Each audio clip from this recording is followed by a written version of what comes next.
So look, I've noticed the comments made by the person who's the whistleblower in relation to New Zealand, and particularly why I've been quiet about the Cook Islands. So there's a few important things to understand. Prior to 1988, there were issues about New Zealanders avoiding their tax by having a structure in the Cook Islands.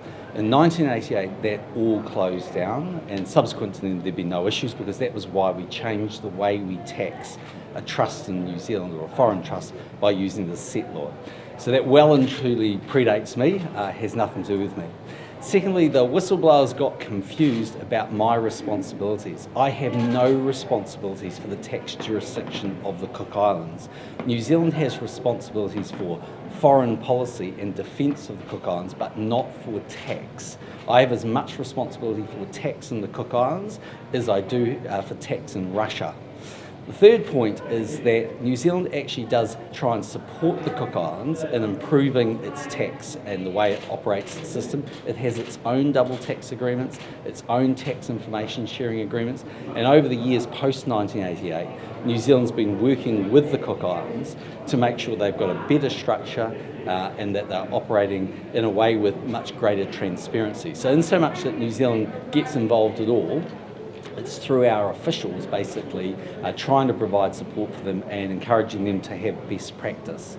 So outside of that, that's why I'm quiet on it, because I don't have any responsibility for it. Do you draw anything from the motives or the identity of that whistleblower based on that sort of strange decision to pull you out? Well, look, I've asked the tax officials this morning, why would someone make a comment like that? And they said that he or she is likely to be European. The Europeans get terribly confused with the Cook Islands because they use New Zealand dollars. And he said it's a common mistake made by Europeans that they look at the Cook Islands and sometimes make reference to New Zealand, but we have no responsibility for it. Just on the wider issues, the Australian Financial Review yesterday published, I think it was about a 3,000 word piece on the torrent of money coming into New Zealand last year into foreign trusts, and some of that is quite sort of like questionable. Does that cause you any concern about damage to New Zealand's reputation? Yeah, okay, so if you look, again, I've had some discussion with the IRD officials. They say they've looked at all of the international media in relation to the Panama Papers, and on a basis, if you look at the international media, New Zealand is barely ranked as a footnote. So the concerns have been around the United Kingdom, the United States, and quite a number of other countries who make up the top 10. New Zealand doesn't rate in that sort of information. I mean, what is true is that every country around the world has a slightly different tax system.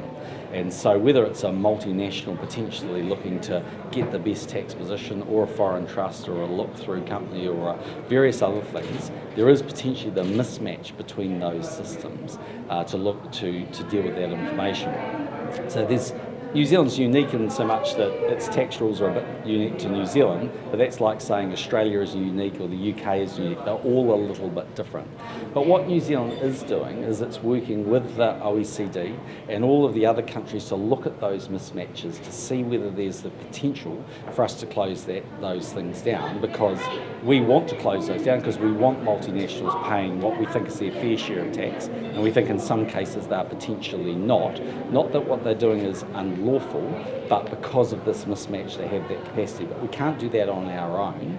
We have to do that with all the other things. So in relation to the Mexican individual that's a question, where the story was based on this guy, IRD have had a look at as best they can. Again, that particular case, what they say is that the person set up a foreign trust in New Zealand. The trust actually bought an entity in the United Kingdom. No one internationally has said that those funds are illegal. I don't have any basis of knowledge of them, but no one said that they're illegal. So there are questions about him and his relationship with the Mexican president. That's something for others to look at.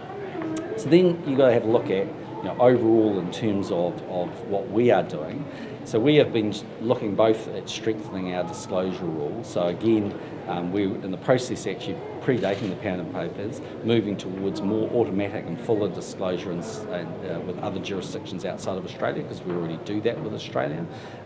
We've got John Shewan undertaking a review, and again, if there are better parts to the disclosure regime that we can improve, again, we'll go and look at that. In terms of the overall tax treatment, again, we don't want to change tax in the settlor, but we will look and see with the OECD and others if there's more we can do.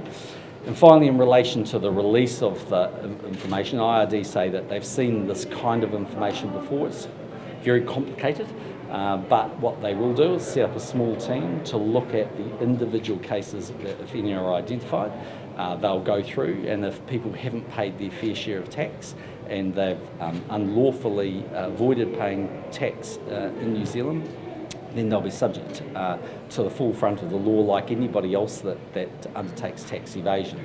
So we'll go and have a look. If there's some learnings will come out of it. If someone hasn't done the right thing, then they should expect a knock on the door from IRD. But outside of that, that's all we can say. But isn't the major concern about the people who are setting up trusts in New Zealand, where they're not required to pay tax, so they're not breaking any laws here, but it's just perhaps some of the sort of allegations surrounding their character, if you like? Yeah, okay, so if you use a trust firm and a top tier firm, then you're subject to the anti-money laundering rules, part 1, that have been passed by our government. And those rules require you to understand both the nature of the individual and the source of the money. So in fact, actually, if you look at my previous lawyer, Ken Whitney, I'm a lawyer, but we're getting complicated, but if you look at him, his firm is exactly like that. They're covered under part 1 of the anti-money laundering rules. They have to know their client, they have to know where the source of income has come from. We're in the process of looking to pass part 2 of that, which would broaden out more to people who aren't specialists in trusts, but that work does need to be resolved. I mean, it's worth remembering, though, that there's been a number of reviews about New Zealand's disclosure regime, its double tax agreements, its information sharing agreements, and we have always been ranked in the highest category.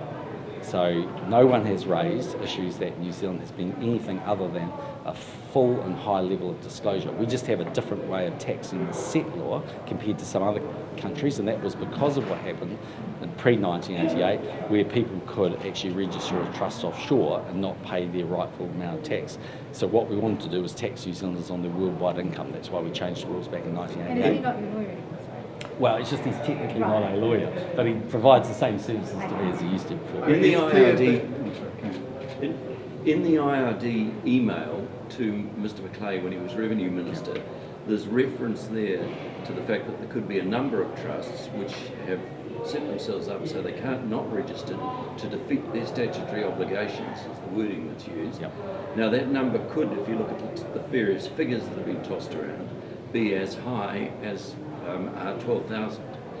Is it possible that lurking within the unregistered trusts who set up to defeat the statutory obligations, there are all sorts of things that could be going on? I can't answer that question because I can't answer it until we can look at the papers and get a full understanding of what's gone on. But as I've said a few times in the last few weeks, it's really important to understand that the Panama Papers and the role of Mossack Fonseca goes back 40 years. And the problem is it predates a whole lot of changes that have happened in New Zealand law along the way. So when he talks about the Cook Islands, any reference to New Zealanders is prior to 1988. When he looks at shell companies that were established in New Zealand, our government actually closed those down. So there's been a lot of different changes that will inevitably have references, but they're out of date because we've actually effectively fixed that part of the law. And what we've always said in this process right from day one is we have been reviewed by the OECD, we've been reviewed by Transparency and others, and we rank at the highest level. But if there is a particular thing that emerges that our officials haven't considered or could be improved, then we're going to do that. In disclosure, that'll come out through John Shewan's work. In tax, it'll come out with the OECD work. But if there's some weird thing in there that we don't know about that needs to be addressed, we'll address it. But at this point, we haven't seen anything, but because we haven't seen all the information, we'll get a bit better handle of that on Tuesday. It's clear that Ken Whitney has been in contact with Mossack Fonseca now. Did he mislead you? No, I mean, he provided a reference, as I understand, because I haven't spoken about that now, I've just seen it, but he's provided a reference about a New Zealand law firm. Well, actually, if another company is asking for a reference, by definition, usually you think those people are pretty reputable, actually, because if they're not reputable, they don't care about it. So there's no issues. He is not, as I understand it, worked with Mossack Fonseca, but people ask for references, his references in relation to that individual. There's nothing wrong with that. The sheer number of times that New Zealand has been mentioned now, does it have you concerned about our reputation as a tax haven? Well, that's the real danger, that people, with great respect in the media, sort of start saying that when it's fundamentally not true. I mean, even the AFR article yesterday says New Zealand's tiny compared to all these other jurisdictions. Actually, it's over 40 years. A lot of it's historic and therefore no longer in practice. And I mean, 40 years of any country's tax system being looked at changes a lot. So all I can say is that we take our reference point from those who can look absolutely at New Zealand. And those that look at us, like OECD, rank us the highest because we have 45 double tax agreements, we have information sharing agreements with dozens and dozens of other countries, well over 100 in total if we have either double tax agreements or information sharing. We have a 100% record of complying with information when any jurisdictions ask for it. So the fact that New Zealand gets mentioned, look, they may well mention some people on Tuesday, New Zealand law firms or New Zealand accounting firms. By definition, if they've mentioned, it doesn't mean they've done something wrong. So you've got to put it in the context of a whole lot of things. We're part of just, a global world where, people, it's not illegal. In fact, it's quite legal, and it was established by the previous Labor government, disclosure rules around why a foreign trust can exist. There's nothing of itself that's wrong about that. And 2 members of the New Zealand Parliament have a foreign trust. There's nothing illegal in having a foreign trust. The issue is, and quite legitimate reasons why people have them, the issue is, of course, that you have to declare that foreign trust to the New Zealand authorities. Names will get names on Tuesday New Zealand time. Are you confident that there won't be any embarrassment for you or the National Party or the government? Well, look, put it this way. I know my own financial position, so I'm not the slightest problem about that. Secondly, you can be pretty sure that, had I been on that list, you would have been talking about it a long time earlier than this, given they've had it for a year. So, look, in the end, we'll assess the situation when we see it, but the person's come out and said something which is completely and utterly wrong. It's basically claimed that I somehow have responsibility for the tax jurisdiction of the Cook Islands. As I said, as much responsibility as I do for Russia or Australia or the United States. I have no responsibility for that. But will you be taking a close look at Cook Islands given the fact that you said we try and help them? Well,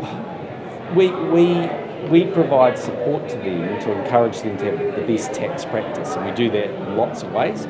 We send officials over there, but they negotiate their own agreements, they do their own things, and it's for them to make sure that they follow the best practice that we try and support them in doing. But I don't have responsibility for that. That's not my responsibility. Can I ask a conference question? Okay, one last one, then I've got to go. Sorry, but Look at the conference this morning. Yet another remit on water. Yeah. Happened in Hamilton as well. Yeah. Are you concerned about the level of concern within the party about the iwi participation agreements? Well, it's a legitimate question for people to ask about what does it all mean when there are potentially rights and interests for iwi when it comes to water. I think it's actually a complicated thing and it's difficult to explain because by definition some of it's actually not defined at the moment. But the most important thing for us is, and to our members would be that that the government's position is clear, which is there will be no national settlement. We believe no one owns water, and we believe any future allocation of water will be done on the basis of need, not in genuine commercial demand, not on the position of race. It doesn't mean that we don't and shouldn't recognise legitimate rights and interests, and we've done that with things like the Waikato River Authority. And sometimes people get a little bit confused, I think, in terms of what's actually happening. So, we'll just keep explaining that.